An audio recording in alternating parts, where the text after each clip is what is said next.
Hi friends and relatives, இந்த வீடியோவில் நம்ம ராகி களி பற்றி தான் பார்க்க போகிறோம். நான் இந்த தடவை ராகி களி வெறுமனே ராகி மாவு மட்டும் யூஸ் பண்ணி நான் செய்யலை, இதோட பச்சரிசியும் சேர்த்து பண்ணியிருக்கேன். இது ரொம்ப ரொம்ப ஈஸியான ஒரு மெத்தடு ராகி களி பண்ணுறதுக்கு. ஏன்னா பிகினர்ஸ்குள்ளே ஈஸியாக பண்ணிக்கலாம். ஏன்னா இதுக்கு மெஷர்மெண்ட் கிடையாது. நம்ம ஒரு பங்கு அரிசி எடுக்கிறோம்னா 4 பங்கு தண்ணி வச்சுட்டு நம்ம நல்லா கொலைய வேக விட்டுட்டு, பச்சரிசி சாதத்தை நல்லா கொலைய வேக விட்டுட்டு லாஸ்ட்டாக கொஞ்சம் கொஞ்சமாக ராகி மாவை போட்டு நம்ம இந்த மாதிரி மசிச்சு விட்டோம்னா நமக்கு ராகி களி ரெடி ஆகிடும். இதை நான் குக்கரில் தான் சமைச்சிருக்கேன்.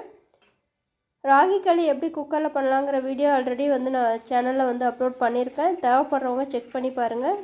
இப்போ இந்த ராகி களியை நம்ம சூடாக சாப்பிட்றதுக்கு சிறுகீரை பருப்பு வச்சு சிறுகீரை கடைஞ்சிருக்கோம். இது நல்ல ஒரு காம்பினேஷன், நல்ல டேஸ்ட்டாக இருக்கும்.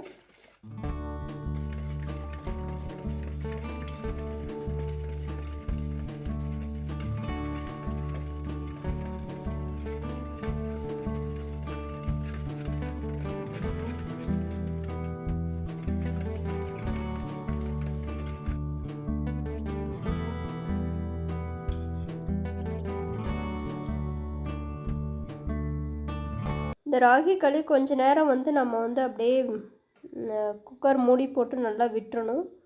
அதிலே நல்லா புழுங்கினதுக்கப்புறம் தான் நம்ம இதை எடுக்கணும். பாருங்கள், ஃபஸ்ட்டு இருந்ததுக்கு விட இது கொஞ்சம் திக்காக இருக்கு இல்லைங்களா? இந்த மாதிரி இன்னும் ஆறி போக போக இன்னும் திக்காயிடும், நல்லா கெட்டியாயிடும். நம்ம சூடாக சாப்பிட்டது போக மீதியை நம்ம தண்ணியில் நீராகாரத்தோடு சேர்த்து கரைச்சி குடிக்கலாம், இல்லை மோரோடு சேர்த்து கரைச்சி குடிக்கலாம். இந்த மாதிரி சீசனுக்கு தகுந்த மாதிரி நீங்களும் சமைச்சு சாப்பிடுங்க. அப்புறம் சுகர் பேஷண்ட்டு இந்த மாதிரி ராகி களியை ஒரு நாளைக்கு ஒரு வேளையாவது சாப்பிட்டா சுகர் கண்ட்ரோலில் இருக்கும். இந்த மாதிரி ஃபுட்டெல்லாம் நீங்களும் சமைக்கணும், சாப்பிட்ணும், ஆரோக்கியமாக இருக்கணுங்கிறதுக்காக தான் இந்த பதிவு. ஓகே, வீடியோ வாட்ச் பண்ணதுக்கு தேங்க்யூ.